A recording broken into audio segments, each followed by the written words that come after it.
Hey, what's going on? What's going on? We gonna start off like this. We a real sports show.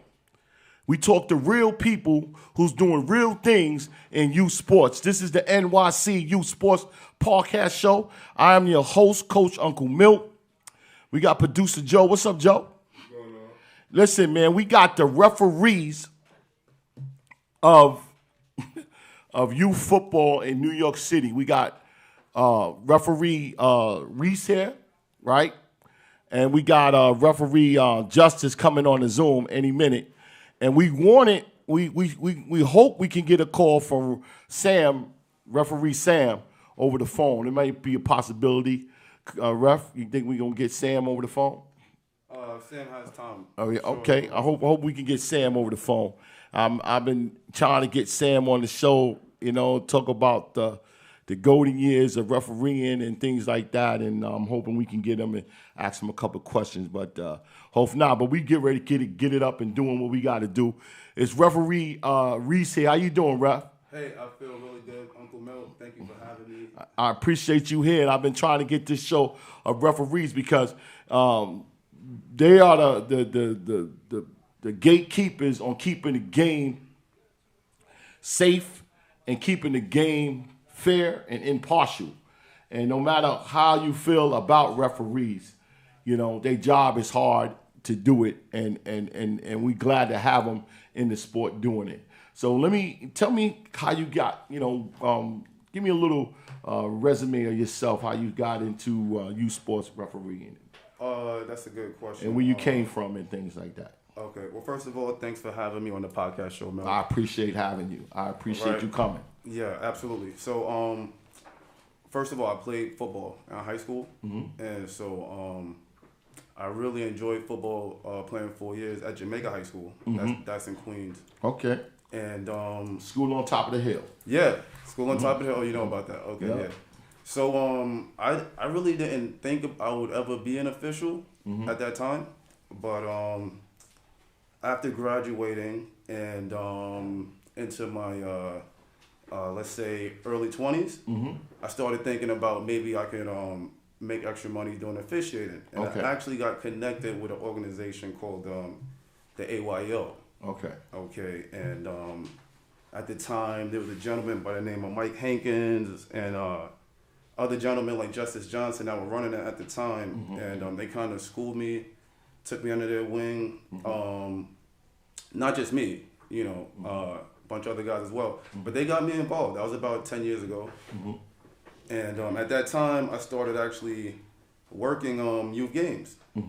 So you got programs like Limvets at the time, Falcons, Chiefs. So I came up doing the real little kids games, maybe like the summertime games. Yeah, the Tiny Mites Junior. Tiny Mites. I came up with the Tiny Mites, and so when you first get started, you know it as a player. You know how to play the game as a player. And so, but when I met Just and AYO, they put me to another part of the game as far as the rules, the mechanics, and what we're looking at. And it's like totally different. So my first year as an official, it was really a big adjustment from as a player. So you played high school ball? Yeah, in the PSAL. College wasn't in your plans? Well, I was recruited by several schools, but just like family things and different things in life, the next level of football wasn't for me. But I still have a passion for the game. What question? You went the official, the officiating route. You didn't go to the semi-pro route. I tried out for some teams. You tried out for some teams. But I got so busy. I actually coached football for several years as well. Okay. So I got busy coaching so much that I really couldn't allocate my time to a semi-pro team. Okay. But I do play when I can, like rough touch, BQFL, stuff like that. No, I'm saying when you left high school, right, and college wasn't in the picture. Okay. It's you come to a fork road in your life. Some people, players don't got it out of their system yet. Oh, they're gonna play semi-pro, but you went to coaching Okay. And then from coaching, you went to officiation, right? Yes. Okay, that's beautiful. Yes, Yeah. So, just like you answered my question, how did you become a coach? You came under some coaches that some solid dudes. referees that walked you through the solid system. dudes. There's more dudes. Yeah, I could be naming dudes for days. But, yeah. So, what is the duties of coaching? What is the duties of coaching or officiating? I'm sorry, See, man. got you. Uh-oh. Uncle Milt, officiating. Officiating. I'm so used What to are talking. the duties? I'm so used to talking to coaches that I gotta get it. I got an official here. So pardon me. That's it. So how what's the duties of officiating? The duties of officiating is to be impartial and to administrate the game.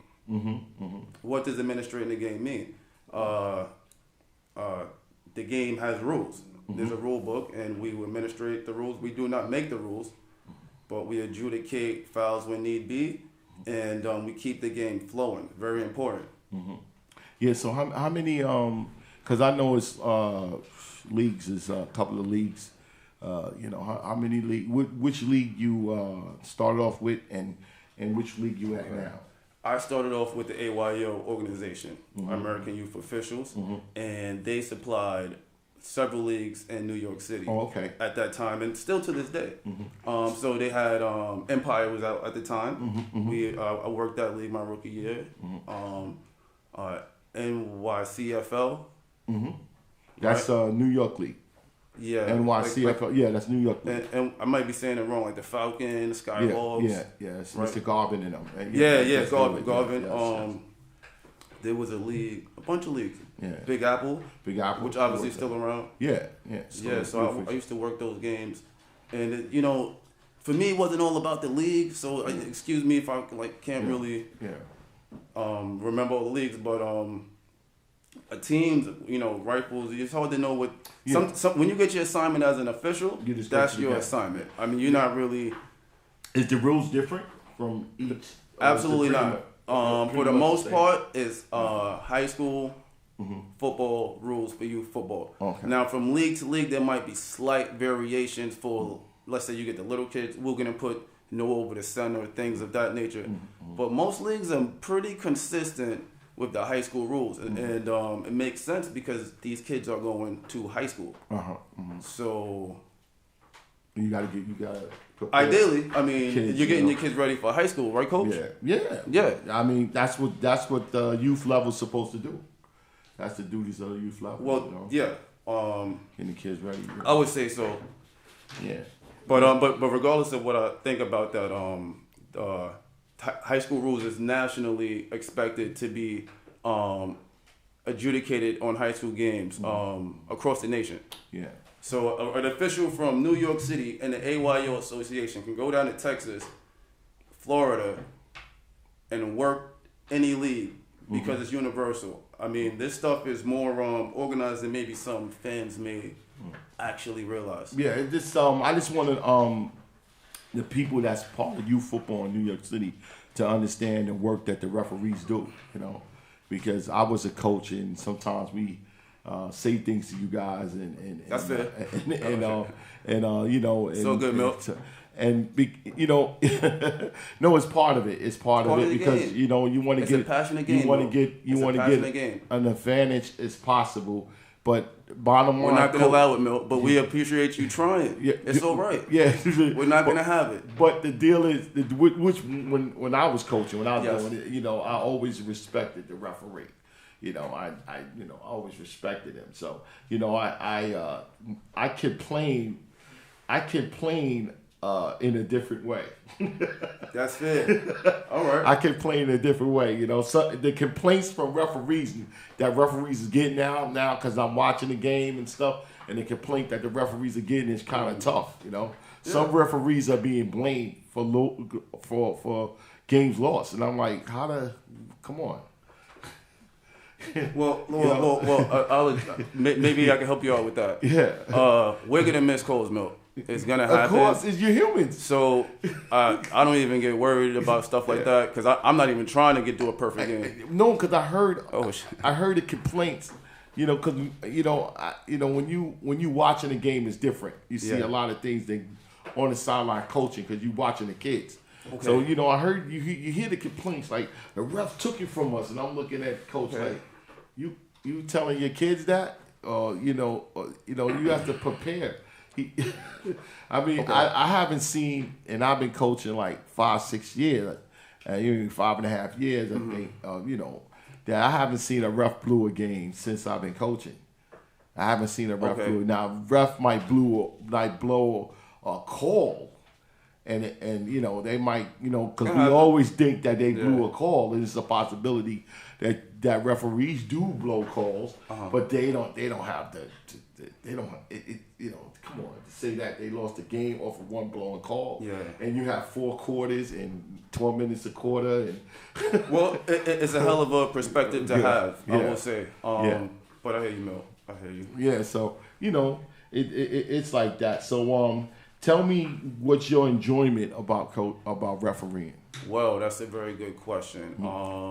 Well, as I want to say, I love the game of football, so that's first of all. And there's a little bit different aspect of the game of football when you're officiating. It's different from when you played, and so it's a different kind of enjoyment. But you're still in the game. You are in the game. This game counts. It matters. These kids are they're playing the game just like you were when you was a kid, and you want to give them what you wanted when you were a kid, a fair game. Okay. And there's enjoyment in that, and also man, the game gave me so much. Like, I'm kind of just paying it forward in a way, and I enjoy it. As long as you're enjoying yourself. Oh yeah, I enjoy it. Because you're getting a fee, and you're doing something you enjoy, and as long as the integrity is there and the fear is there, everything is good. Man, and also it's helped me in other ways because I study more. Okay. Because you got to study. I train more because like when I stopped playing, I really didn't have anything to prove, and I mean I was in pretty good shape. But like when I started taking officiating more seriously, all right, now you got to kind of get in the gym. A little bit more. So let me go to the commercial break, and we're gonna come back about your preparation on getting ready. We're gonna go to the commercial break. We're gonna come back. We're gonna see where referee Justice at. And get him in the Zoom, get him here on the show, and we can talk to him about certain things and everything. This is the NYC Youth Sports Show. We'll be right back after the break.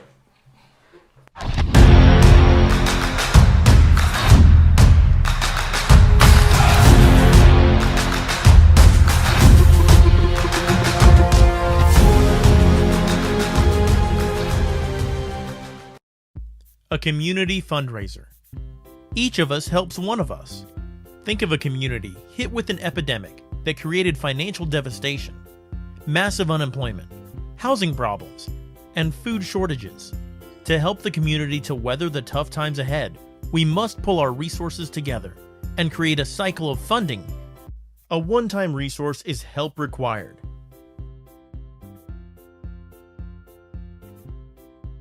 Each of us helps one of us. With this continuously cycle of support, we'll relieve the burden off of you, the individual, with the help from the community. To join our community, email us at eachofushelpsoneofus@gmail.com. Leave your name and date of birth, and we'll send you the instruction video.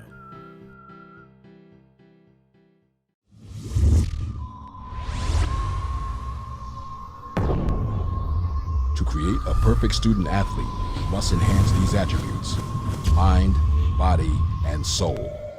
In other words, education, fitness, and nutrition must be a part of your life. And it starts right here at the New York City Youth Sports Initiative.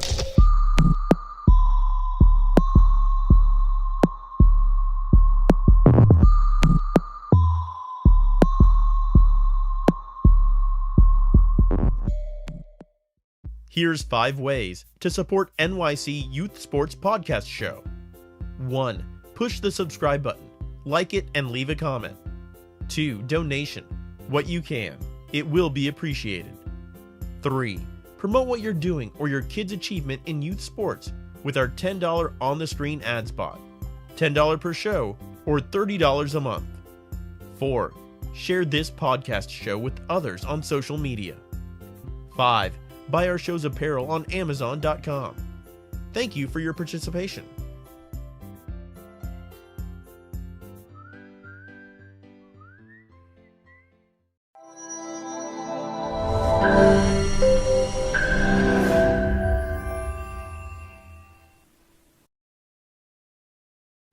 We're back at NYC Sports here. We with referee Reese, and the last thing before we went to the break. Tell us your preparation on getting ready for football season. For the referee, your preparation on how to, I guess, physically, mentally getting ready for the season. For each guy will be different. For me personally, yeah. I train 3 times a week. Okay. Yeah, and I do a football workout. Okay. And look at like what I did as a football player, I would take that and kind of take the same thing in the gym. You look young. How old are you? I'm 33 years young. Okay. I cannot help. I try to grow in the size, but listen, don't rush it. When this is a lot of maintenance to keep it trimmed and everything. Okay, copy that. I go crazy. Yeah, you doing your thing. Yeah, it's a lot. We got referee Justice in, and how you doing, sir? You hear us? Yeah, I'm doing great. How are you? All right. How you doing? I'm just welcome you in. Welcome to the NYC Youth Podcast Show. This is referee Justice, right? Yes. All right. Real quick. I'm going to finish up a question with referee Reese, and then I'm gonna get back to you on a question and get you started. Okay, sir? Sure, no problem. All right. So tell me about your preparation. Yeah. So training, hydration, rest, very important. So throughout the off season and during the season, that's important. So that's the physical preparation. The mental preparation. What's the mental preparation? Very good question. That's where the meetings come in. Because when I'm studying to be an official, to be quite frank with you, it's quite difficult for me to kind of just crack open a rule book and kind of attack every chapter on my own. Why do I say that? The rule book is kind of almost like it's almost like a lawyer book. Oh, it's like that? Like it's a encyclopedia? It's like legal jargon sometimes. Okay. And sometimes it's best to work it out in a group setting. Okay. And so that's when the meetings come in a group, we deal with a chapter, take it piece by piece, all right? So maybe a guy like, how you doing, Justice? Maybe somebody like Justice with more experience may actually kind of lead. Well, I know I'm assuming that every referee to get ready for the season, they have to run prepared mentally and physically to do it, because it's a eye mind contact contact. It's also you gotta see it and then call it. You gotta know it, and you gotta know it. You gotta know it before you get to that game. Yeah, you gotta know it. So, referee Justice, how you doing, sir? I'm blessed, brother. Welcome to the NYCU Sports Podcast Show, and I'm glad to have you. I'm gonna start off with the question like I start off with referee Reese. Tell us a little resume on how you got started and how you got into refereeing. Well, let's see. I was coaching for many years with the youth, and I sometimes had complaints about how the referees were handling certain situations. And this was back in, I guess, about 2015 or so. So I had complaints about what I thought the officials should have been doing and the fairness which was being put into the game. So I said the only way I could do something about it was become a part of it. So I started officiating with Pop One, with people like Kenny Weinman and Nick Kostakis. They were running. We used to have meetings at places between called the Recall. And I started officiating for a few years with them, and ever since it's been gung-ho. Okay. So you got in it. What year you got into it? I got into it about 2015. Oh, 2015. All right, so you about 6 years doing it. Well, actually, no, 2015. I'm mixing mine about 1995. Oh, there you go, Justin. You just threw me off. I said, holy crap. All right. You know, these numbers mixed up. Son of a gun. It's that old I was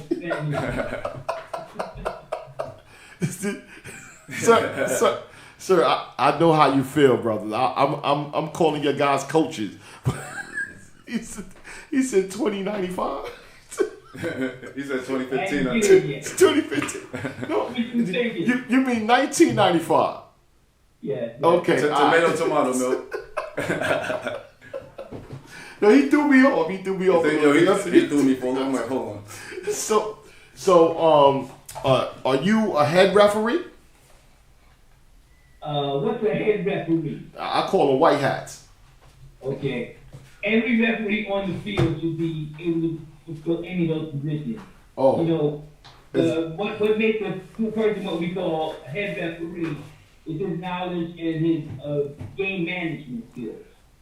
Oh. So yes, I've been the head referee for a while. I'm figuring the ones who have more experience on the youth level should be, I guess, the one that has more experience is kind of like the one that the other ones go to and talk it over with. Not necessarily so.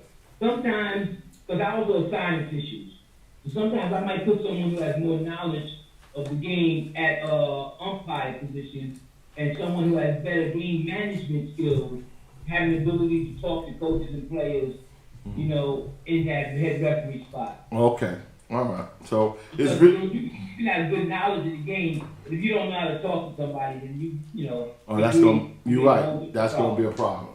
Big part of the game, talking. That's communication. Big part of the game. It's so ironic, Ref. Just that you said you got into it because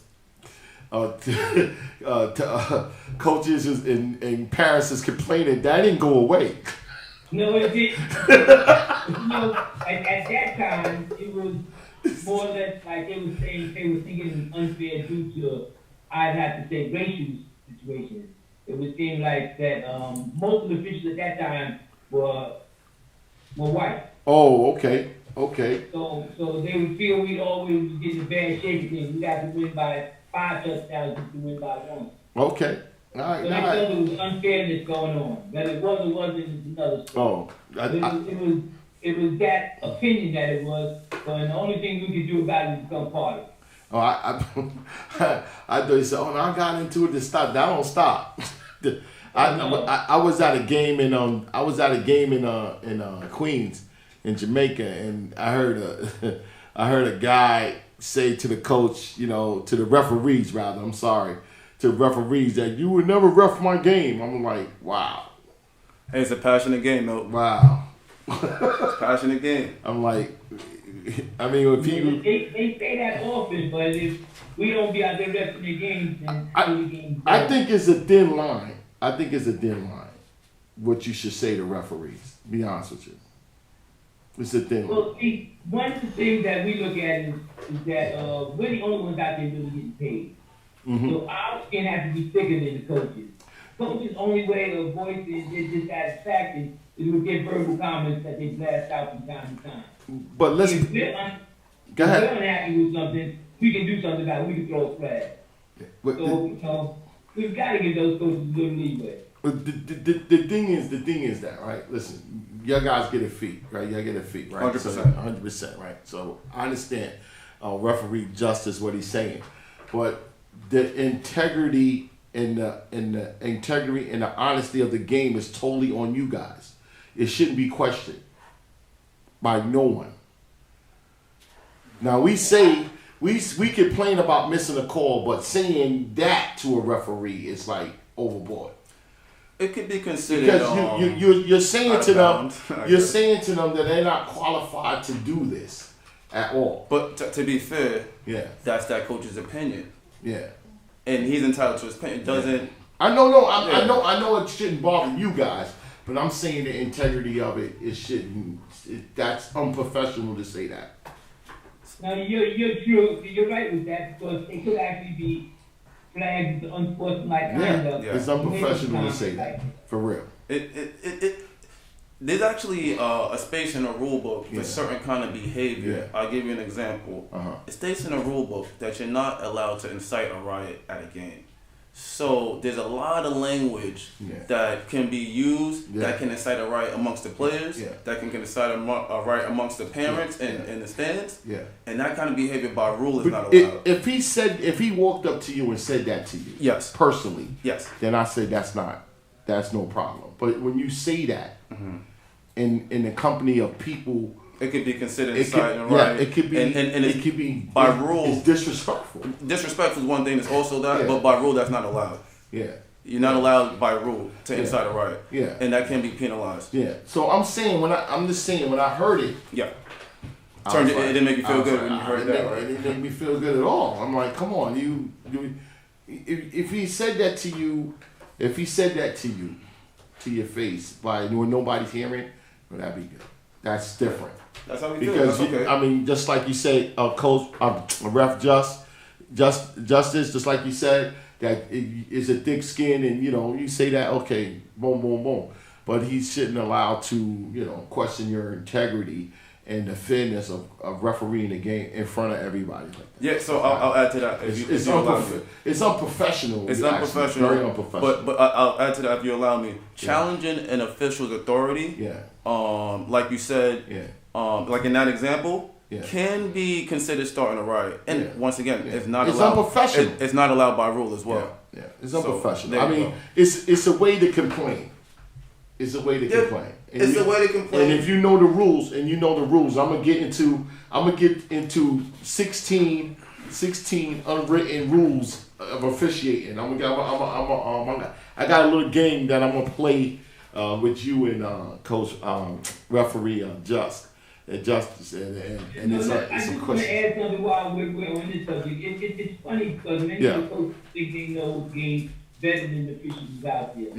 Yeah, But we had a game once, a semi-pro game, and one of the coaches had said, "This is the worst ref I've ever seen. You'll never do another one of my games." And the particular referee he was talking to was Mr. Wayne Mackey, who is now the executive director of officials for the NFL. And he was an NFL official at that time. During the strike, he did a little work with us. Wow. So we get it on all levels. Yeah. So it doesn't matter how well you know the game or whatever. What I have a problem Mel. with sometimes on a youth level. Yes, Mel. Is a lot of people is unprofessional. Oh, okay.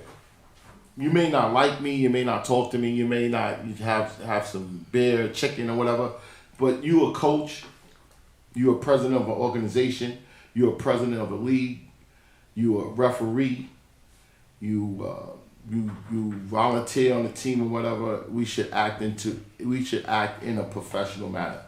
And sometimes sometimes our feelings get in the way, but we forget that the kids is watching. Kids are always watching the adults. You should never forget. Now, I did something last season in Jersey that I was out of character. Nobody's perfect, Uncle Milton. No, but I shouldn't have did it. Me being on this platform, I did apologize to the person. I apologize to the on the air to that, because you get like that. But sometimes you gotta say, whoa. I'm not here for me. I'm here for the kids in the sport that I love. So we should be professional, and so you have to carry yourself in a professional form, professional manner. That's what I'm saying. It happens. Yes, we're role models. Yeah, and you. It's a way to do it. I'm gonna get into that question. It's a way to complain that you'll laugh at it. You ever had a coach that complained in a way that you had to laugh at him? Yes. Because everybody got a complaint, And one time I said to a ref, because I used to coach the line and it was a holding call. I said, "Ref, just tell me if my what was the right tackle, left tackle was the tackle. Tell me if his hands got outside the shoulder pads." He looked at me because I teach my kids to keep their hands inside. So if they grab the outside of the shoulder pad and you see the pull, it's like a holding. Yeah. But I always told my guys to keep your hands inside. You know what I'm saying? So he kept calling holding. I was like, tell me what he did, because I don't see it. I don't see it. But tell me when he take his hands outside so I can remind him to do it. He looked at me like, yeah, okay, coach. Mm-hmm. Yeah. So Ref, Josh, this call is for you, Ref Josh. Because you train a lot of referees, right?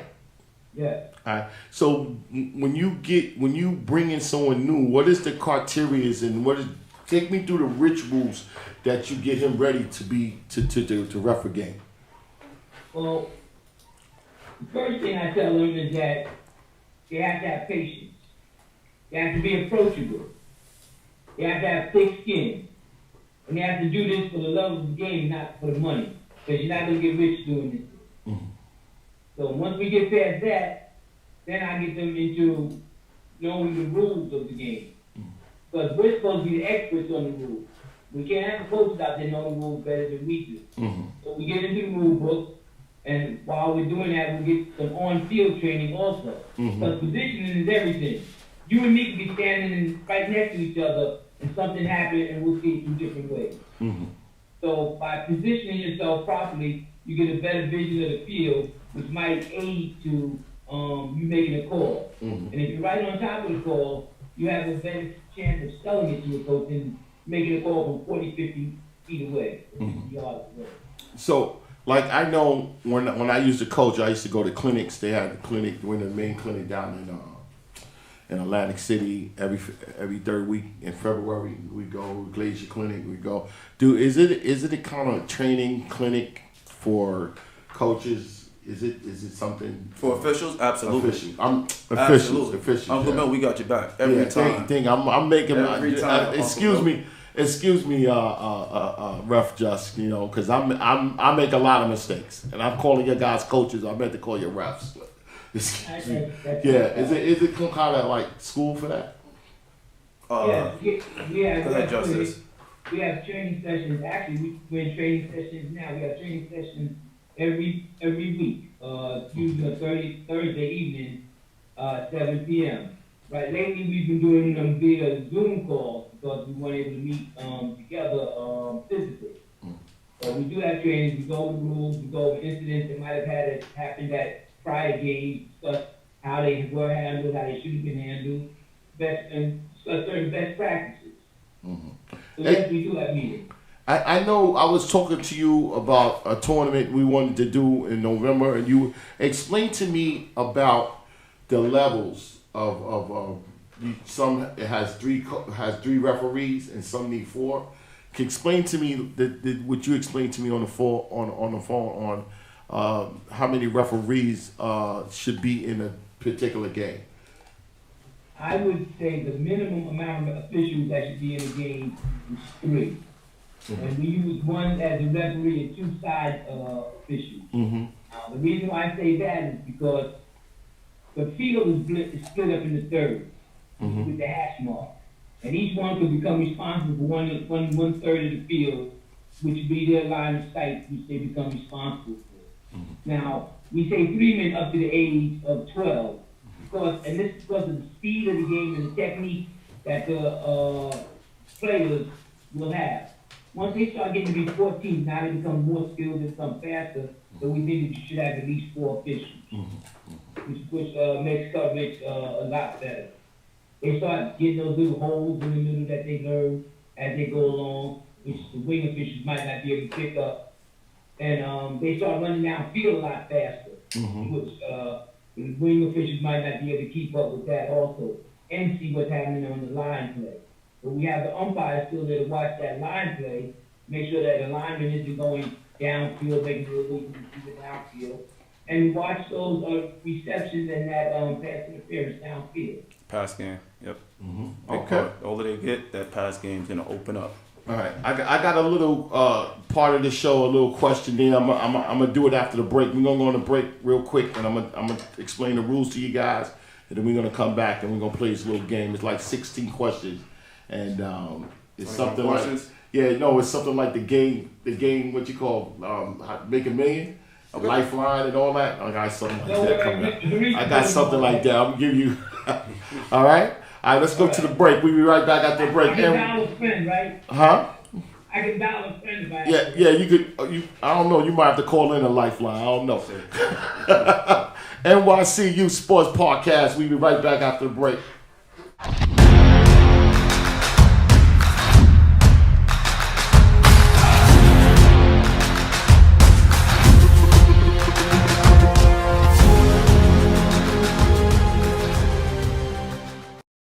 A community fundraiser.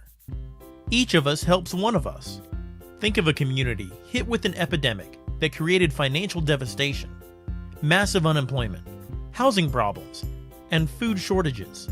To help the community to weather the tough times ahead, we must pull our resources together and create a cycle of funding.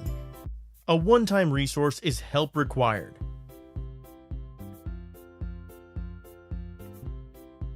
Each of us helps one of us with this continuously cycle of support. We'll relieve the burden off of you, the individual, with the help from the community. To join our community, email us at eachofushelpsOneofus@gmail.com.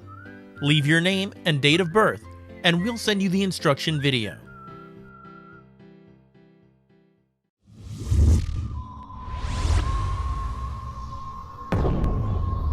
To create a perfect student athlete, you must enhance these attributes: mind, body, and soul.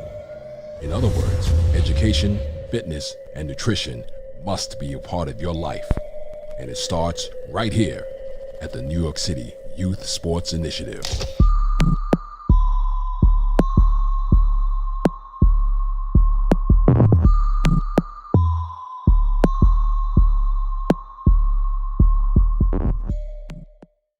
Here's 5 ways to support NYC Youth Sports Podcast Show.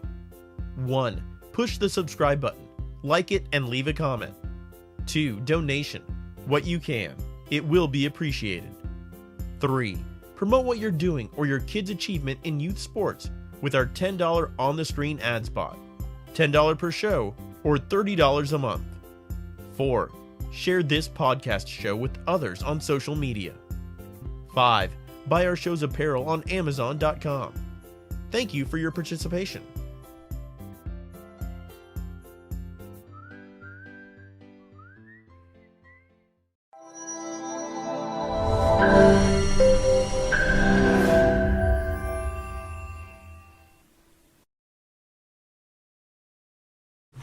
NYC Youth Sports, and I let me tell you about the rules. I told the refs about this rules. It's going to be 16 questions we're going to ask.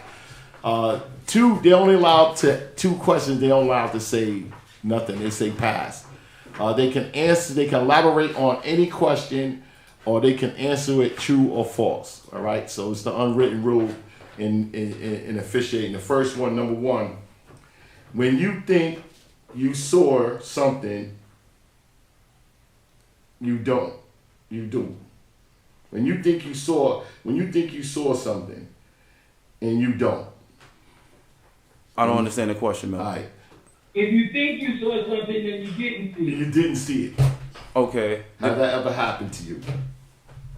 If I thought I saw something. Huh? Like a mistake in the play? Yeah. Yeah. I've seen a play that I thought something happened, but nothing was really there. Sure. Yeah. You saw something, but it was nothing. Sure. Ref? Same question. oh, yes, definitely. Definitely? Okay. Question 2. You don't want to elaborate what it was, right?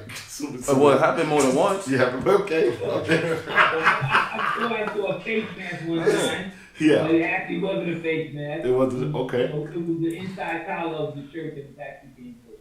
Okay. And the way the person fell, it just looked like his face mask was bad, but it wasn't. Now, this is I know all your guys face this. This is when the coach's kid is the captain. Have you ever met a captain come out and he's not really the team leader? Oh man, all the time. And because sometimes it's just a random kid that comes up, to be honest, or sometimes it is actually the captain. It's usually the captain, right? It comes out for the coin toss? Yeah. Yeah. And then in the game, you notice that he's not really the captain. No, all right, I'll give you this. I'll elaborate on that. Sometimes the captain is the leader, but not in sportsmanship or the right behavior. Yeah, sometimes he's a leader and, maybe a bad attitude. Yeah, that happens sometimes. Or the coach's kid. Well, as far as the coach's kid, it's hard to make that correlation for me all the time because all these kids got helmets on. Yeah. And I'm here to do the game. Yeah. You know, all the hoopla, this kid, that kid. Yeah. I mean, they're all kids. They all deserve a fair chance. But, sometimes you get the story, But, hey, all right, next question. Okay, next question. You feel a need to keep the game moving? 100% of the time. We're gonna put the ball down, Uncle Milt. Yeah. We're gonna adjudicate the game. Mm-hmm. The game needs to keep moving. Mm-hmm. The less the game moves, the more it's time for the yik-knack and the guys don't like each other now. They're scrumming. Yeah. We don't want fights. Yeah. We don't. We want to play football. We got to keep the game moving. So how you think, Coach Ref Just? Well, he gave a very good answer. We want to keep the game moving, but next time you give the coaches to start thinking about stuff, the better it is. All right. Do you guys find yourself providing encouragement to the players when it's needed? 100% of the time. I don't want to coach the kids. Mm-hmm. Remember I told you earlier, I love the game. Uh-huh. Also, I'm paying it forward. Mm-hmm. These kids deserve encouragement. Mm-hmm. I mean, we're the adults. Uh-huh. How about that, bro? Yes, I definitely find it happening, especially when we're coming to blowout and you see the kids have lost their heart or something like that. It's time to, give them a little bit of encouragement, tell them don't give up, keep playing hard. Mm-hmm. So definitely. How many times a kid, the wide receiver asks you if he's on the line? Man, if you get a good wide receiver, go ahead, Justice. There's no number on that, but just about every time he comes up, he has to be on the line. Yeah, if it's a good one, every time, because he's doing his job, doing his Coach Jackson. I know. We say that to him. Make sure the ref know. Yep. You on the line. Those are the kids that are coached well. Every single time. Yeah. They coach well. All right. Number 5. It's number 5. Give a long lecture to those in charge. Do you do that? No long talking, Uncle Milt. No long talking. We me personally, but every official has their own thing. So no long talking. How you feel, Ralph? Yes, I give them a long lecture before the game starts. Mm-hmm. I'll give the coach and I'll give the captain as well. I'll let them know that we're there to play football, not there for a boxing match. I expect good sportsmanship. Yeah, they're going to get it. But this way, when I hit them with that unsportsmanlike, they've been warned. Have a coach ever say and give you guys like my player does this? Is that allowed? I encourage that. I might even ask him that. Hey, because that's the communication. Mm-hmm. That's a coach that I think is asking the right questions. If I'm being frank, I love that. How about you, Ref Just? Yeah, part of our pregame is: do you have any special plays or situations that we need to know about? This way, in case it comes up during the game, we already know about it, so we might not errantly make a call. Now, I knew you. Like that too.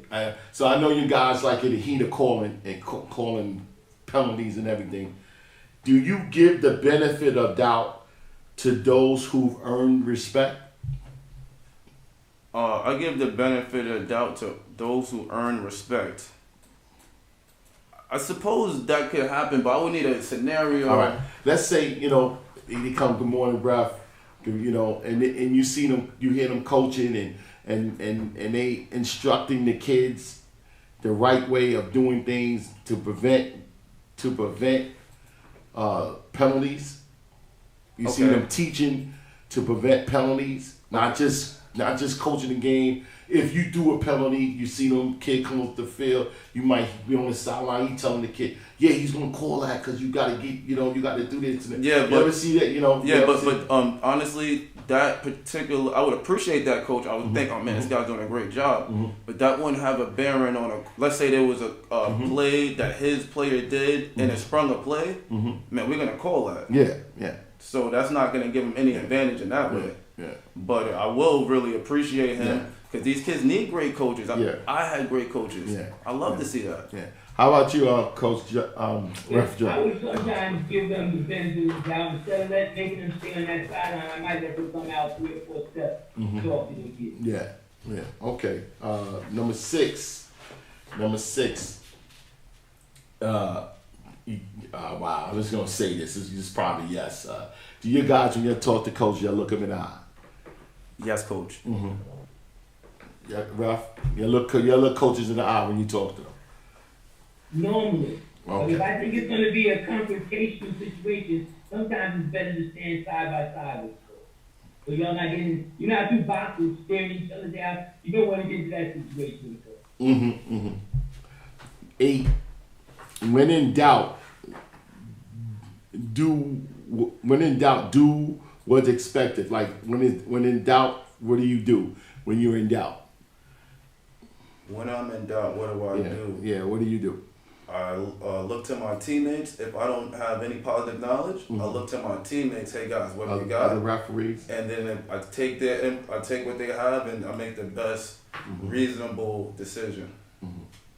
How you ref just Now, when in I'm doubt. not sure what you mean when in doubt of what. When in doubt, if like you saw something, right? You may let it go, but do you guys refer with each other like that is ref, is that so and so, because that's on the borderline of like that? Do you guys do that?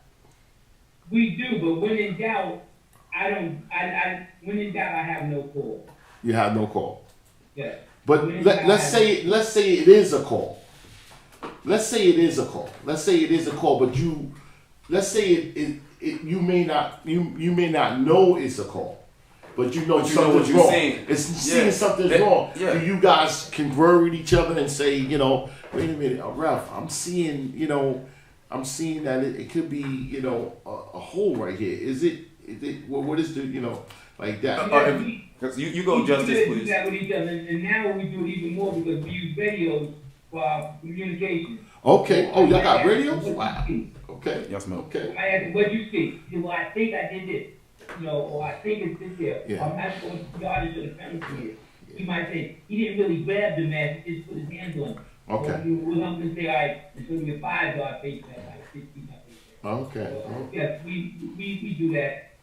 But it's more important for us to get the call right than for any one individual to be right. Yeah. Number 9 is this is talking to coaches. Answer the questions and don't allow statements. That is not really my MO. I actually love to hear coaches out. But there's a time and place for everything. So sometimes it may seem that that's the way it is, but that's not the way it is for me. But I can't talk to a coach at every moment. So sometimes it just seems like I'm just adjudicating a game and coach doesn't have my attention. But when it is the appropriate time, I love to give the coaches my attention. Not only because I feel that they deserve it. Sometimes coach is right. But did you ever get it? Okay, did you? Ref Just, what you feel? Do you answer the question and don't allow the statement? If we're having a conference, I let him make a statement. But if he's just blowing at me from the sideline with that, then I might answer quickly and keep moving. Because If we're having a conference, I'm definitely going to hear him out. Because it's a balance. It's a balance that your guys got to really do. If you allow him to talk too much, he's going to talk the whole game. But if you shut him off too early, he's going to feel kind of way, right? Yes. All right, so it's like a balance that you got to do. Like, Coach, let's get to the point. What's the question? Yes. It's very, very important to get to the point. Yeah, and that goes back to the whole no long talking, Uncle Milk. Yeah. For me personally. Yeah. Number 9. All right, it says, do not answer the question you don't have any information about. Man, if you don't know what you're talking about, I behoove you to not pretend. And that's why we in the AYO do so much studying and it's officials across the nation.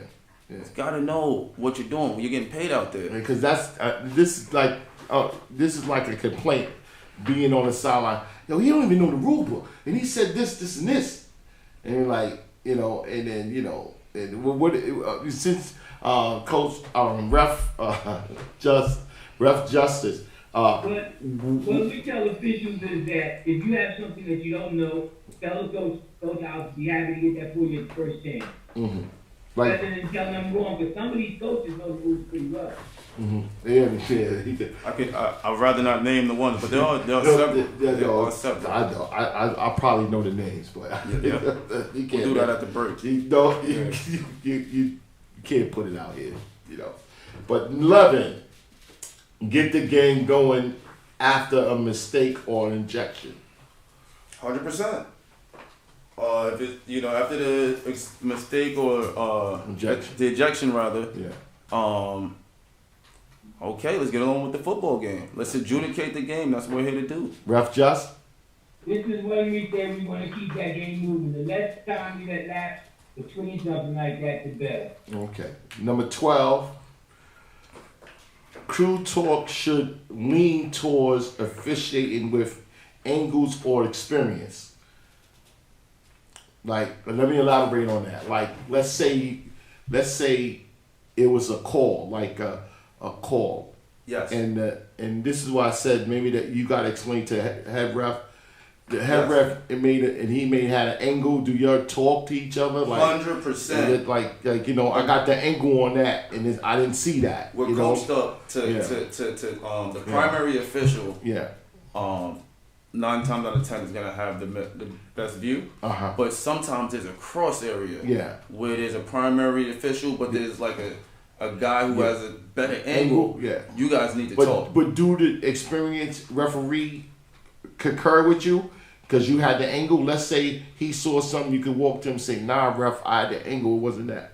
If you have positive knowledge, yeah, we're taught.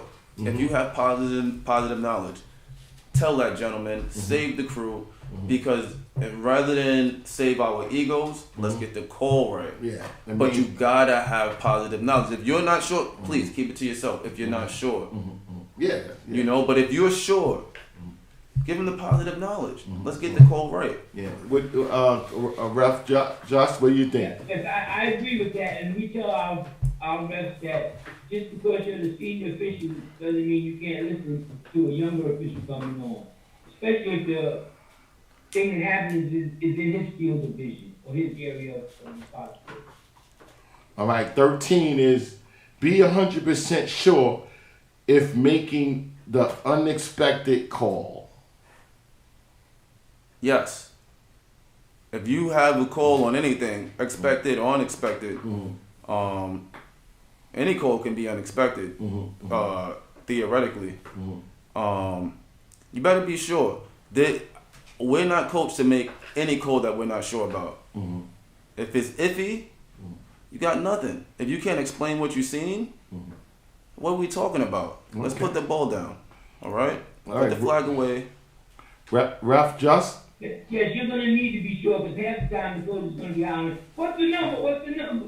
You're going to need to be sure. Yeah. The information got to be solid. If you don't know, if you're not sure, then we got nothing. And I say that with respect. If I'm on a crew, I would say that with love and respect. Yeah, this is that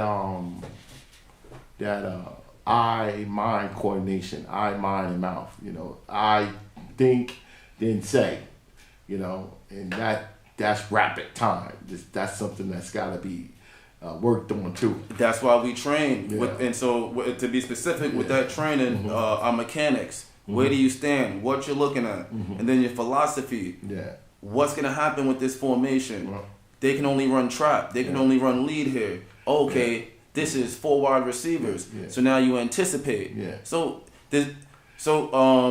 you can limit the theoretical unexpected plays by your knowledge and preparation as a good official. Because this is the next Ref Just, you can elaborate on that? Yes, we all have keys on what we tell them they should be observing when they're on the field. And if you hand them your keys, you can pretty much pick up on what's going on. Yeah, this is something that I want to bring up before I bring up 14, is that if you're the C think, and say. See, think, and say. See, think, and say, and it's rapid. That sometimes that's hard to do in a exciting, like in a moment, because the attention is exciting. You're seeing it. Like if I know you may not can answer this, but I'm gonna say it anyway. Ask your questions. We're here for it. Is there a time limit? No. Before you blew a whistle? No. Because I remember sometimes I remember it was a couple of times me coaching the ref took a little bit, like couple of seconds. He had a slow whistle, right? Like he had a slow whistle. There's nowhere in the rule book that says that whistle has to be fast. Yeah. To answer you directly, no. It may be confusing and upsetting. Oh my! Yeah, it may be frustrating. Ballistic on that. And I'll give you another one that people don't. I've seen it. Yeah. This drives people nuts. Yeah. If you throw a flag, you don't have to throw it as soon as you see it. Yeah. You can think about it. Yeah. Process. Remember what you said? Yeah. See, think, say. Yeah. You can process what you've seen. Acknowledge it. Yeah. But there's and no then time. throw. Ain't no time and limit. then throw. No. There's no time limit. Now, the optics of that coming from a coach or a fan that may be against them on their team, they might start to be perplexed. Hey, that flag was shaky. It doesn't mean that flag was shaky. That flag was late. Yeah. No such thing as a late flag. There's nowhere in the rule book that says it has to be now. And I would encourage an official to think before he throws. Be sure about it. Yeah, I'm guilty. I'm guilty of this. Be sure about it, guys. What is your view, Coach? Ref Justice. I agree with Luis 100%. There's no time limit on throwing a flag or blowing a whistle. Sometimes we make sure we have a slow whistle, but we might think a person is stopped, then he spins out of that tackle and starts running, and we had a fast whistle and we killed it right away, and he breaks away for a touchdown. That coach is going to eat us alive. I'm guilty of that. That's fair, man. No, I'm guilty of that. When that flag is late, what is this now? What is this? Coaches don't like that. They don't like it. This is some BS. What's going They don't like it. I'm guilty of that. And don't let it wipe out a score. Yeah. Now they think now they think you're cheating. Yeah. They don't use the C word. Yeah. So this information, and we got parents watching and stuff on the side. Love the parents. Bringing the information to the parents. Love the parents. That for real, we as coaches and referee has a relationship. We're going to complain. It's going to be a complaint. It's a part of the game. It's part of the game. It's just that when the parents gets into it, because the emotions is high. It's an emotional game. And some coaches don't talk to the parents like this is don't pay this no mind. Some programs are better with that. Happens. I'm not gonna name any program names, but some programs are great with that, and some programs they're still working on it. Yeah. So I find out one time I was in the sideline and the ref called something and I was complaining. I said, "Oh man, I forgot what I said," and the parents behind me said it started arguing with the ref. I was going, hold on. He's about to throw a 15-yard flag. Yo, get that. He said, "Oh, Milt, what you was complaining about?"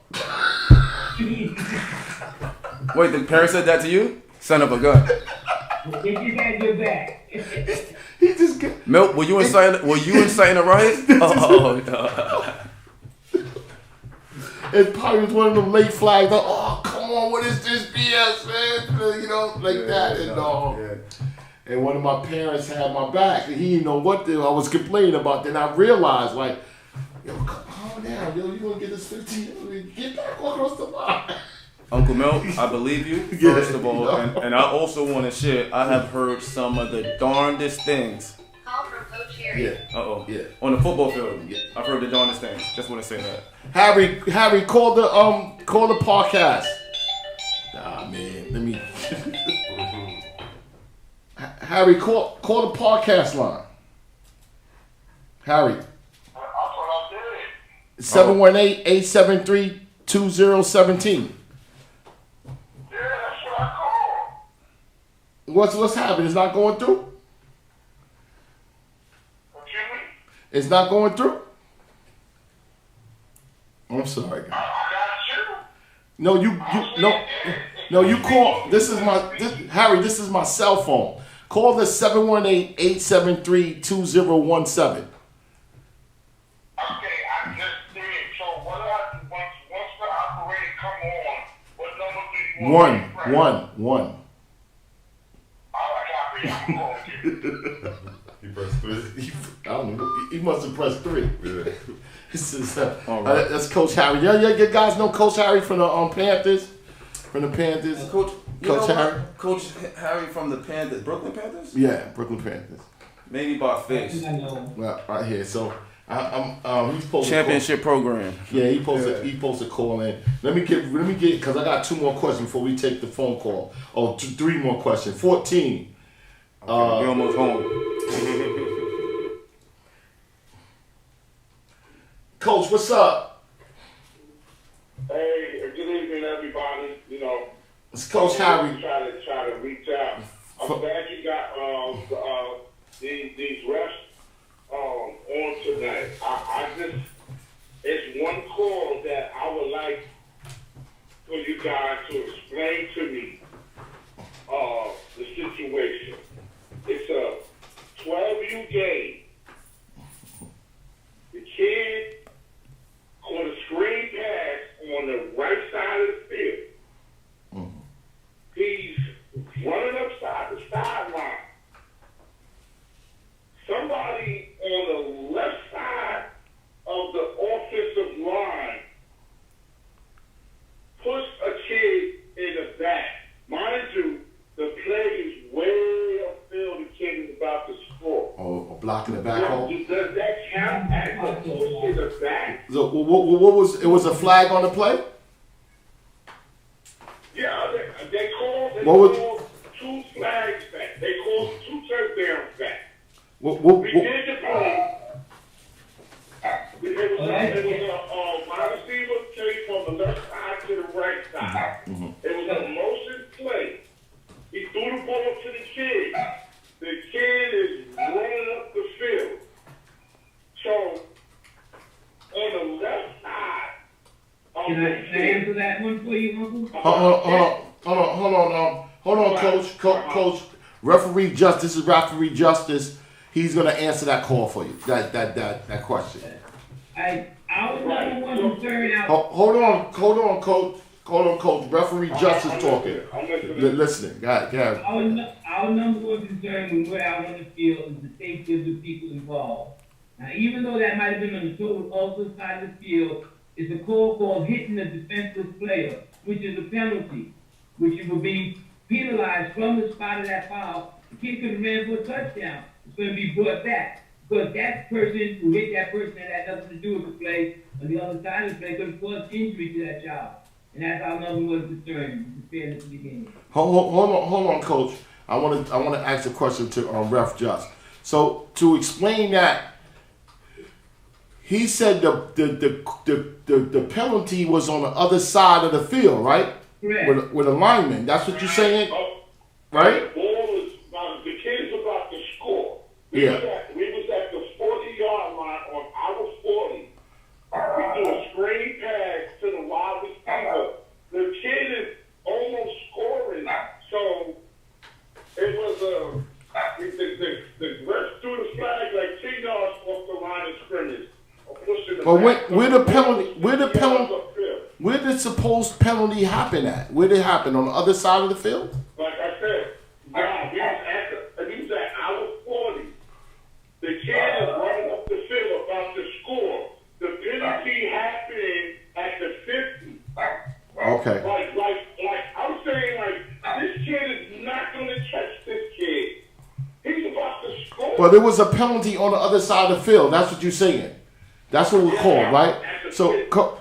And the ball is at the 5-yard line. Like, he's about to score. Oh, okay. So, it was a dumb. Hold on, Coach Harry. Ref Just, right? Ref Just. He's saying that the penalty was on the other side of the field. Was it on the same side of the run and play? So No, I understand that. you understand that? So listen to what the referee Justice saying and explain to him why the call was made. Right. What it is a hitting a defenseless player. And our number one concern, again, is the safety of everyone involved, which I'm quite sure the coach's number one concern is the safety of all his players also. So by hitting that defenseless player, he created a foul. And that penalty is going to be brought back, even though it was on the other side of the field. It's a safety issue. Safety first. May I add to that, Justice? Yeah, do you mind if I add to that, Justice? Yeah, go on. Okay, so that's actually a personal foul hitting a defensive player. Personal fouls have to be enforced. Now, maybe if it was a little light tap and it was not egregious, you can talk to him, hey, that was dumb. You know that can cost you. Maybe you can coach that up or, preventive officiate that. But if it's to the point where you deem that that's a personal foul, we want to wipe that out of the game. If a kid's not in the play, you can't hit him anymore. This is not old school football anymore. Okay, it's like a I won't say up to date ruling. That's how they're coaching us with USA football. USA football, they want that out of the game. The hitting I'll give you another one. I'll give you another one. The crackback block. Oh yeah. The coaches don't like that. It wasn't a crackback. Sorry about that, Coach Harold. Go ahead. Go ahead. It was just a light push. It's like, I mean, I hear you. Oh, I hear you, Coach. I hear you. On the other side of the field, they done scored. How you gonna call that back? Like, Coach said it's a light push. I hear you, Coach. Then it happened again. Well, you wasn't, Coach. You wasn't told that why we did it, and you wasn't told that we're calling that. Listen, we're calling that defensive player, hitting a defensive player. We're calling that tight. No one said anything to you about that. He just said that the kid, it was a block in the back. That's what he said. Meanwhile, the kid is scoring in the end zone. Mm-hmm. So I'm bugging out like, yo, it's a touchdown. Okay, kid he pushing him out the way to run up the field. Like, it's not a flag. Okay. All right, you got it. That's not a. Yeah. The first one, the kid was at like the 3-yard line, and the kid pushed the guy. The second one, the kid scored, and it was a push, once again, all the way by the line of scrimmage. Like, how are you going to throw that flag? How is a ref going to throw that flag, man? So, what's the reason why he shouldn't throw the flag? Hey, listen, because the referee in the end zone he's giving a touchdown signal, and you got a ref by the line of scrimmage throwing the flag. So he's on the other side of the field. And he's all the way on the other side of the field. Okay. Throwing the flag. And you got one ref, you got the ref in the end zone putting up his hands for touchdown. Yeah, we kind of covered that, right? With angles, and we kind of covered that. Who got the best angle? And If you may. All the officials have areas of responsibility. Say again, Ref All Justice. the officials have areas of responsibility. They're trained that someone should be looking at what's going on behind the play. Okay. Someone's looking at what's going on at the play. So hold on, coach. 'Cause I'm getting ready to elaborate on your answer, on your question. So, Ref Justice. So, if a referee calls a call on the other side, right, on the other side of the field, out his line of sight, is so what line of sight? Do y'all guys confirm that? Only if it's a safety issue, and he definitely saw it. Okay. We tell him don't fish in anyone else's pond. Right. It wasn't That's no safety your issue. area. It wasn't Don't make that call.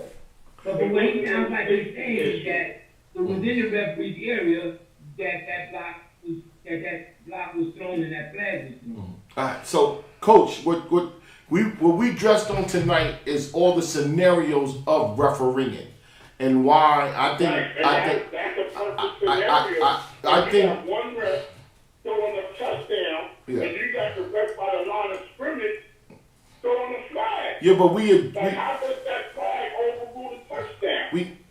because he just said it, Coach. If it's a safety issue, Coach, Uncle Mel, I can help Coach out with that. Go ahead.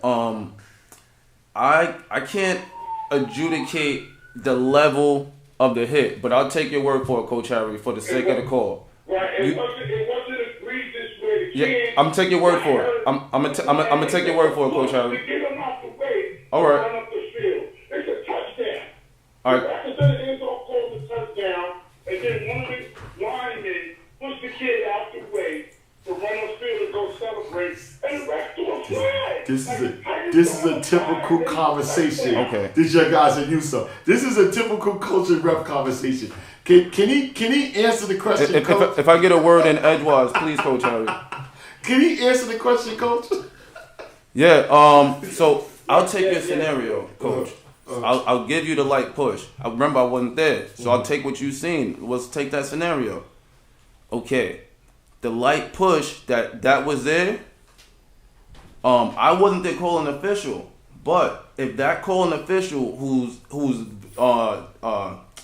play calling area is to clean up the play, if he deemed it as more than a light push and as a personal foul, if that's what he deemed, even though that wasn't the case, if that's what he deemed, that's what he's gonna throw. And being that's what he threw, that's a live ball foul. That's a spot foul. That's how that call gets called back. Not saying that was a great call. Not saying that you're not right. But if he deemed it as a personal foul, and let's say he was wrong, it doesn't matter if he was wrong. If he thought he was right and he was sure and he threw, that's a live ball foul. Does that answer your question, Coach? No, because it's a touchdown. The ref Okay. is putting up the ball saying it's a touchdown. All right, Harry. This is what I'm saying. All right, Harry. Listen. All right. Thanks for the call, brother, man. Call anytime.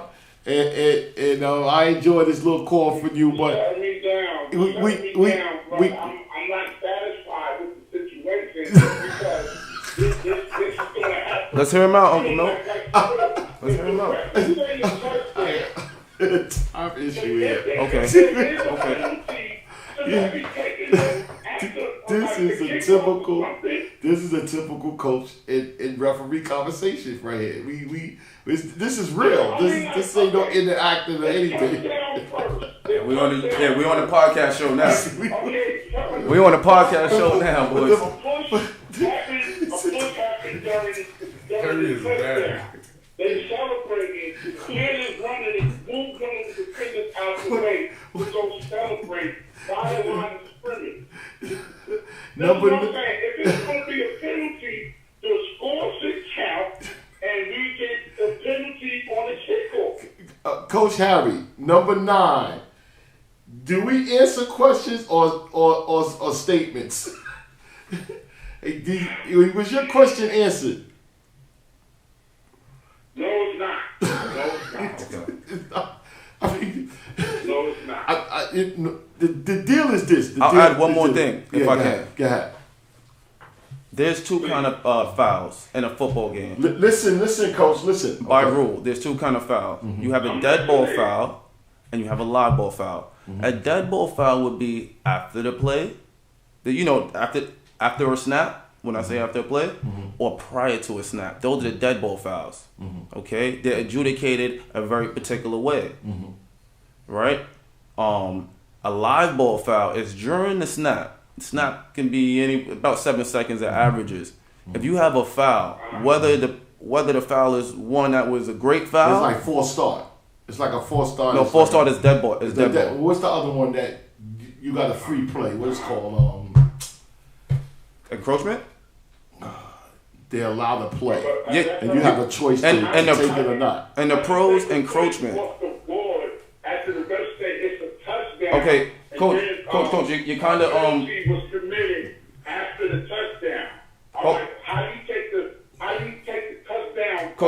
Coach, you're doubling down. I'm explaining the live ball and dead ball foul. Yeah, he explained it to you why it was called.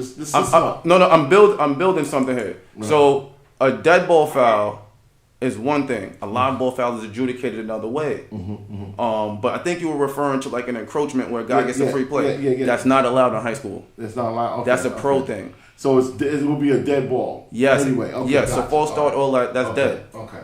But live ball fouls have to be enforced. They have to be enforced. So regardless, so let's say someone scores on a live ball foul, and it was on the scoring team. That play doesn't count.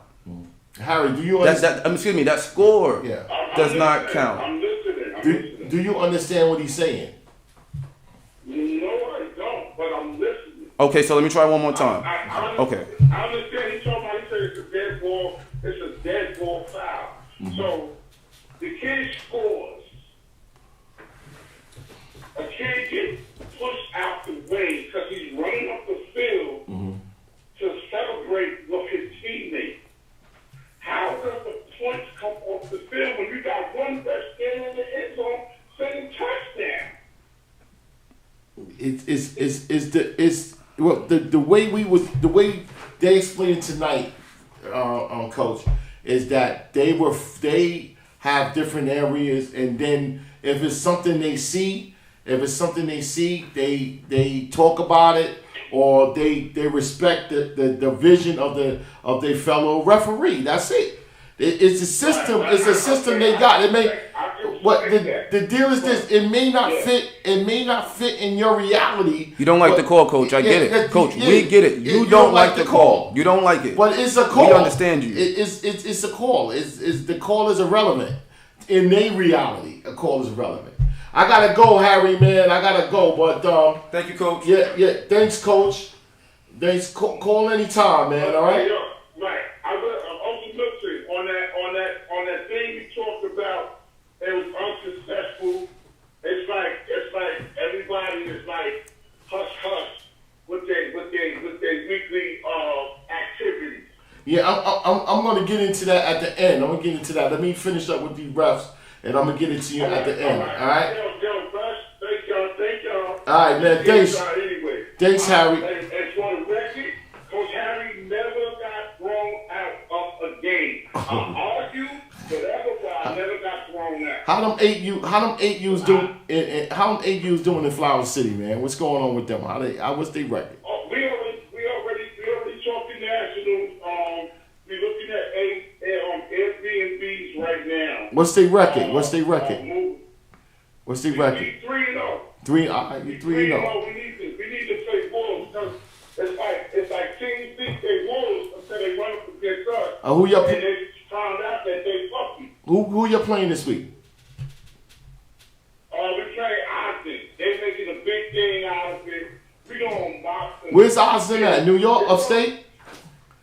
What's it? Yeah, Ogden is like 15 minutes from Rochester. It's in Spencerport. But we're booking East High football field. Okay. So yeah, I need football field in Rochester. Harry, I'm gonna call you tomorrow because I need information on who's up there, man. How many teams is up there? I got you. All right, I'll call you. Yeah, I'll call you tomorrow. I want to see how many teams are up there, man.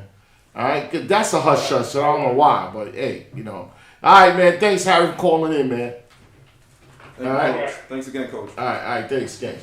See, this is the thing. Thing. Like tonight, referee Just, we are getting the in the mindset of what your guys, what kind of system, in the mindset of your reality as far as being on the field officiating. Yes. And now I understand it, but some coaches they not in that reality. They in their own reality. Luckily, I can have a long talk now with Coach Harry, but on the field we can have a long talk about that, Coach. We got to put the ball down.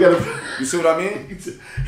But this is a typical. This wasn't no planned thing. This is a particular. Shout out to Coach Harry and the Brooklyn yeah, Panthers out there. Yeah, that ain't you 3-0. Yeah, no, he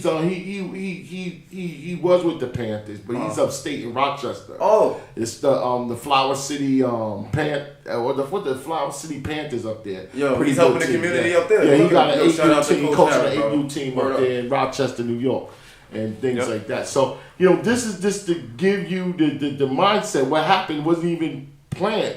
This will happen on the field, and when people, we knew in this room, and referee Just, we know what he's talking about, and we understand. But when somebody see that from the sideline and they don't know what's going to stand, they thinking that you're being robbed or cheated or something like that. It's an emotional game. Yeah. It's like and the refs gets a bad rap for that. And I'm saying that, in the coach's reality and the refs' reality, gotta come to some point that I understood what you see, and you explained it like it was a dead ball foul. So whatever happens after that is done.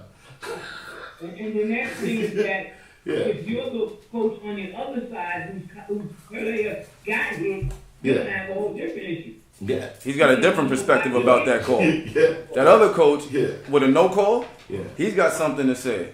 But that's a part of it. Every call, the other team is gonna be upset. That's why I suggest.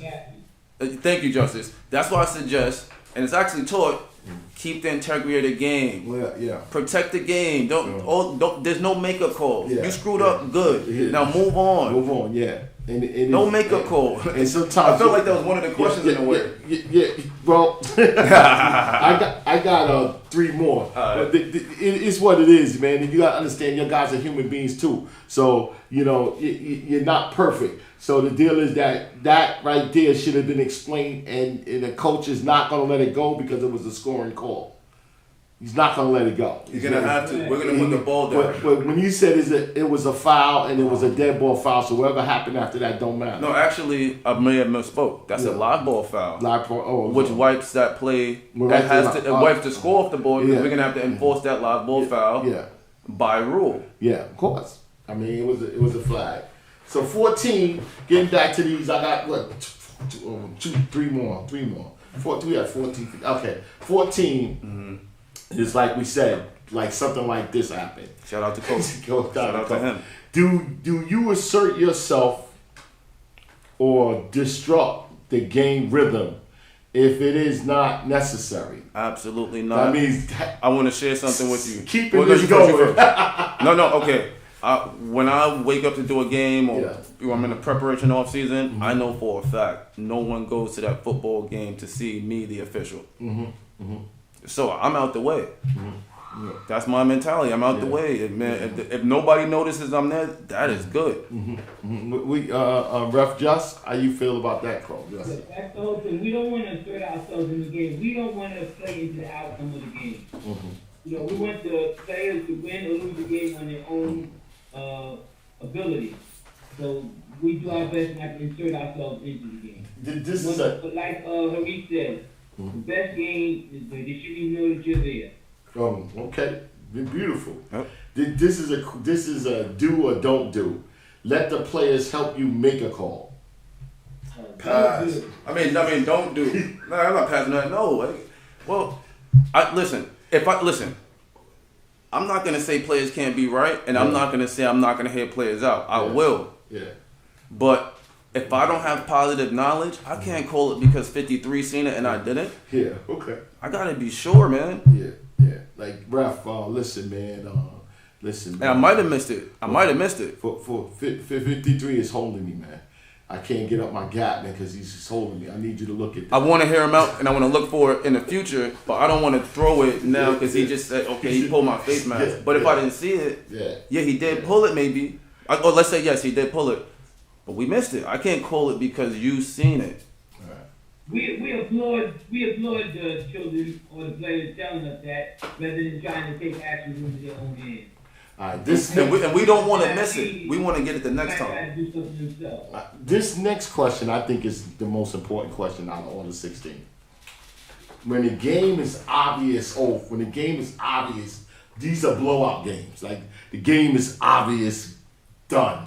You know, IMG status. The game IMG is like Academy kind of game. The game is like, oh man, this is, you know. Do you guys, because y'all gotta still ref the game? That clock's gonna run. Do you? Oh, shit. No, I didn't want that answer, but I know to say it somewhat. Listen, do you guys get to work on your craft? Like to work on, like now we into working on, you know. I don't think about it that way. You know what I work on at that time? Game management, dead ball officiating. Because when teams are getting blown out, they don't like it. And they might want to maybe do something to get back outside of the game, but physical that can lead to fights. So I want to focus in on dead ball officiating after the play and before the play. Moving it along faster. It's not. So what I'm working on is more player safety and putting out the fires. And if it's okay with the opposite coach, maybe it's a running clock. Maybe we try to get the kids out of here safe, because this when injuries can happen at that time. So I want to get the game over with without fights and/or injury. Okay, Ref Justice, how you feel about that? All officials that going into every game, you should have at least one thing in mind that you want to work on. It might be you want to work on squaring in. It might be you want to work on getting the snaps better, seeing your areas of responsibility better. So every game, they should be looking to perfect something and make something better than they've been doing in games prior. So every game, we should be getting better as well. Yeah, man. Thank you, man. Thank you, guys, man. You know, I appreciate. You know, I got a better insight, and I hope our parents that's watching has a better insight on what you guys do. You know, in between the lines and what you guys your routines and your common sense and things of managing the game and things like that nature. And I'm guys, so you guys show integrity, hustle, judgment, communication, consistent, courage, and common sense. That's a referee. So hats off to you. You guys, you had a tough job, you know, and you guys do it well. And parents just understand that they come to the game to make it safe and to make it competitive and judge impartial, so the kids has a chance to compete. And you know, when you see a ref, say hello to them. Say hello to refs. Make sure they got their water. Make sure they all right. You know, and show a little love to the referees. And don't get into the back and forth with the coaches and the ref. That happens. That's like a marriage. But they do respect each other. And it is a type of professionalism in that's in play. We just saw it tonight. We just saw the back and forth. Yeah, shout out to Coach from shout out to Coach Harry called Coach up. Harry, word up. And that was real. That was not that was not fake. That's the real conversation. It's just that sometimes a ref reality is different than a coach reality. We're gonna go to the break, man. We thank Coach Reese. I mean, Referee Reese. I keep calling him Jesus. You know what you mean? And Referee Justice, man. We want to thank you guys. I hope you see you guys on the field. Just like I said, my doors and phone lines is always open for any one of you guys or anybody call in or anything and things like that. You see, Coach Sam, we had fun tonight. I see you. For highlighting this issue. Yes, I mean, I see it. That's like I said, I see it. And you got to remember, and this is just like, I'm going to say it again. Parents, don't play into the heated battles between the refs and the coach. It's like a marriage. You know what I'm saying? It's like a marriage. They respect, professionally, they respect the referees. and the referees respect them too. So Yeah, so absolutely. it's just like you shouldn't have no place hearing somebody say, "Oh, you would never do this," and then you doing this and you doing it. Don't pay no mind to that. Don't pay no mind to that because some coaches they lose it in the battle of the game. They lose it. They want to get a psychological advantage. You know, sometimes they want to bully the refs, and the refs got to stay neutral. They can't fight. They can't do anything. They can protect themselves, but they can't really go back and forth because they got to keep the game moving. So, thanks. So we're going to go to the break. We're going to come back and end it. You know, I went over a little bit, but we're going to end it a little bit. I got something this Sunday happening, and I'm going to get into it when we come back from the break. NYC Youth Sports Podcast Show, Uncle Milt. We'll be right back.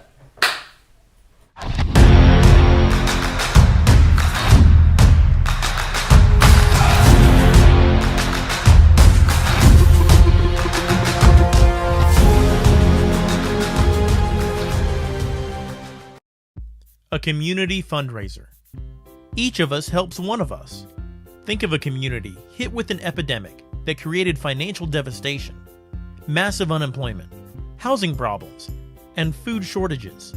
To help the community to weather the tough times ahead, we must pull our resources together and create a cycle of funding. A one-time resource is help required.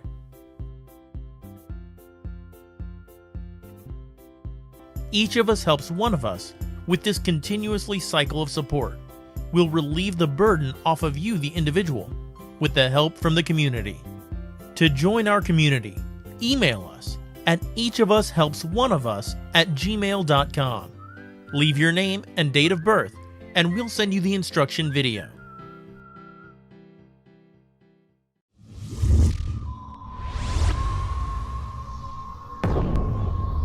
To create a perfect student athlete, you must enhance these attributes: mind, body, and soul. In other words, education, fitness, and nutrition must be a part of your life. And it starts right here at the New York City Youth Sports Initiative.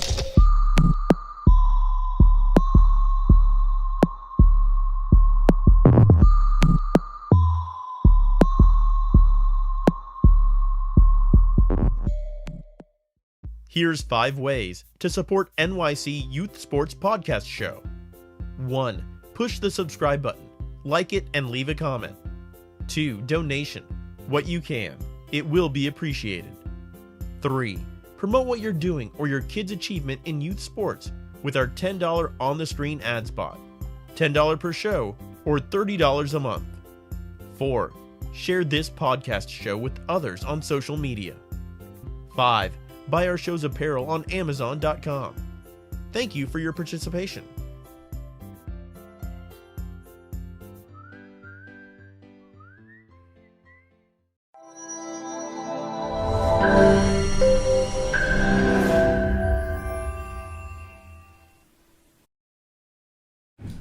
NYC Youth Sports Podcast, we back. Uncle Mills here, man. That was a good show with these refs, man. We just trying to put the parents and the people that watch youth sports and youth football and get you the idea on what the mindset of some coaches. I keep calling them coaches, real coaches, and the mindset of referees. You know, it's a back and forth. You know, their reality is not going to be the same, but the referees go by a different. They got a rule book and they work together in a certain way. And remember, you know, their integrity is more important. To get the game right for the kids, and we got to keep that in mind when we be telling them that you didn't do this and you can't and all that other stuff. You know, just don't get into it with the with the refs and the coaches back and forth, because it happens. It's like an argument. You know, a real coach would say, "Nah, it's nothing, man. This is something we do."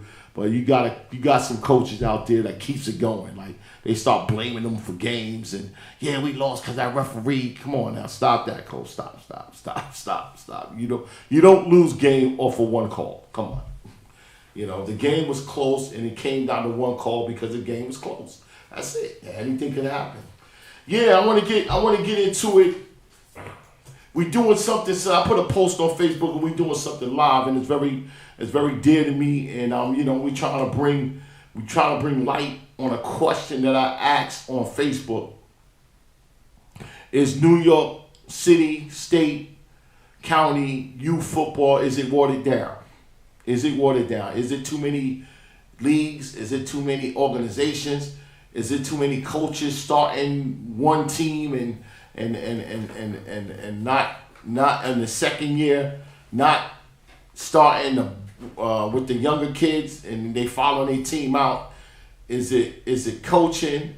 Is it, we want to have a roundtable discussion right now.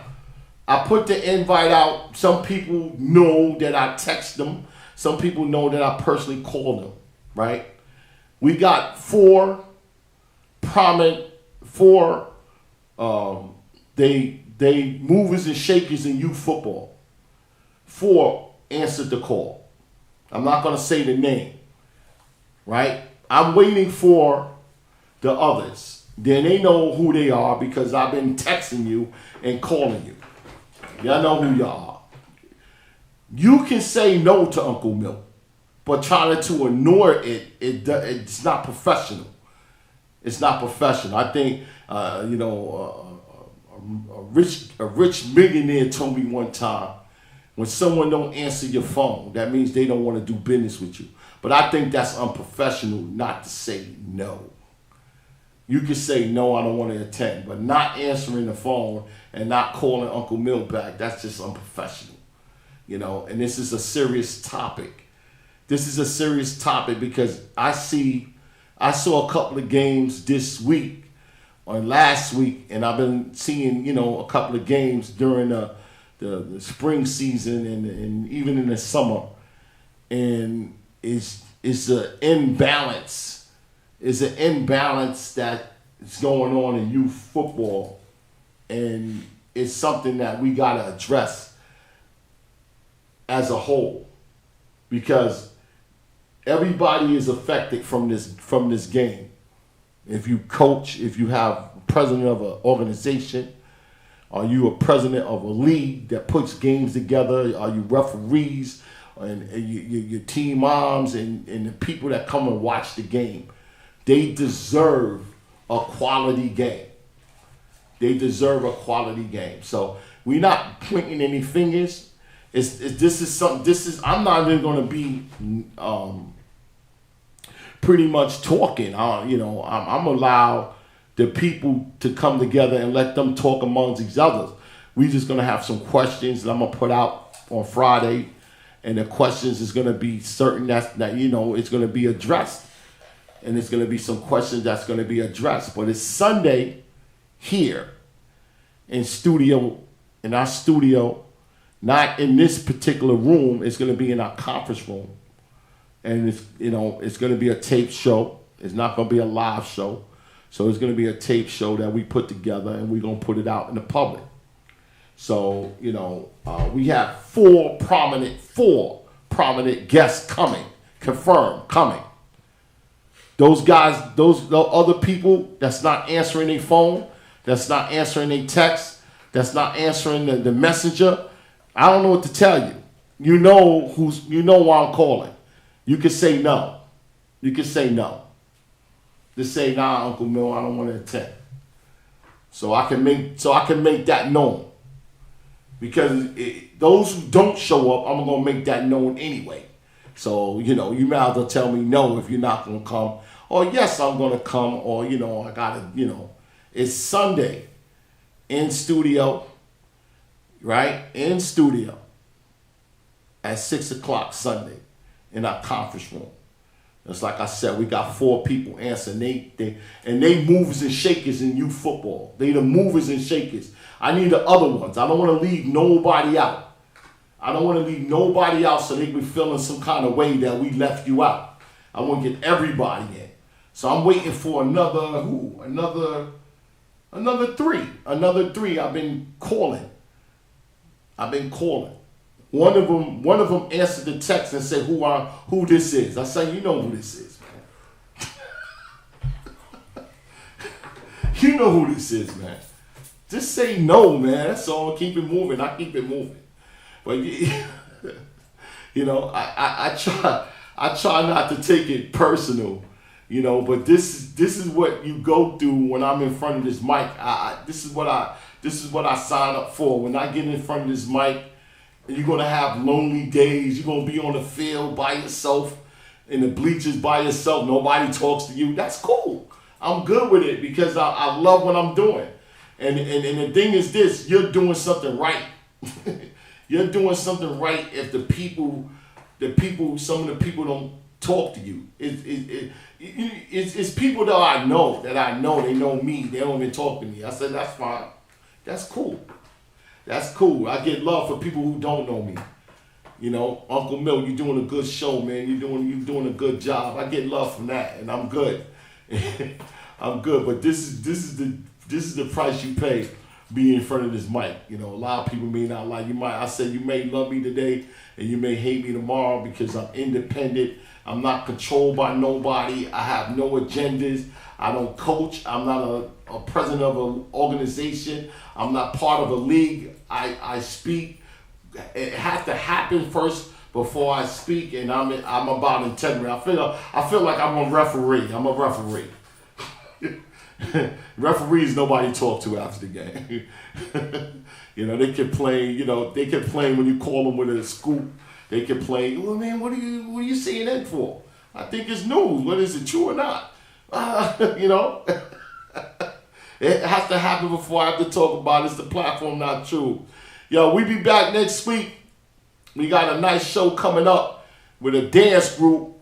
They doing stuff for the young ladies. And well, I figure, you know, it's some type of sport, dancing and coordinating and dance coordinating. I feel that's a sport too. And we having a dynamic guest coming in next week that has a dance company, and I want to interview her, and she be in next week. And now we be back. We be back on the air the same time, same place, and everything. So we want to keep it moving. God bless you. And just like I said, this is a real sports show. We talk to real people that's doing real things in youth sports.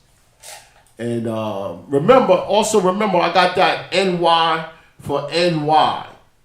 Go to that Facebook page, NY for NY, and join that page. Just like I said, that page is for anything happening in New York City, New York State, and the counties as far as sports is concerned. Anything. Basketball, baseball, soccer, highlight kids, whatever. Put your videos on it. If you got an event to go to, put that on it so we know where to go, what to do, everything in coming weeks. The sports desk will be out in Roy Wilkins Park this Saturday. We're doing a tournament. It's called Z Best, right, Joe? Z the Great. Z the Great. I said Z the Great Championship Tournament. Tournaments and championships. Shout out to Coach Robert. We be out there all day with the sports desk commentating and getting interviews, and we should have some footage next week to show how it is. Shout out to I forgot, man. Shout out to Coach Hyde. I saw the video, brother. I'm proud of you, man. Keep working. We gonna figure out how to take that win out the damn video so we can show it. But I'm proud of you, man. You doing your thing with board work. He stuck with it. You know, he stuck with it, and he came out with a nice video, man. I'm pleased to see it and hear it and everything. And this is what we're looking for in board work, getting that off the ground. Hope we get that off the ground this fall and get High back in the studio doing what he do best is training. And the excellent old far as football is concerned, very knowledgeable young man. So shout out to Coach High in that video. We're gonna get that together and try to figure out how we're gonna take that win out the vocals and put it on for you. All right. Good. With that said, I see you guys next week, same place, same time. Thank you a lot for the referees coming in, Referee Reese and Referee Justice. Thanks a lot. Sam, I see you on the field, man. I see you on the field sometimes. I was trying to get you to come in and have this little fun and kind of pick your head about the knowledge of refereeing. But we see you later, man. I hope everything goes good. And Uncle Milt, there's no hard feelings with Uncle Milt. I'm cool with it. All right, so see you guys. Have a good night.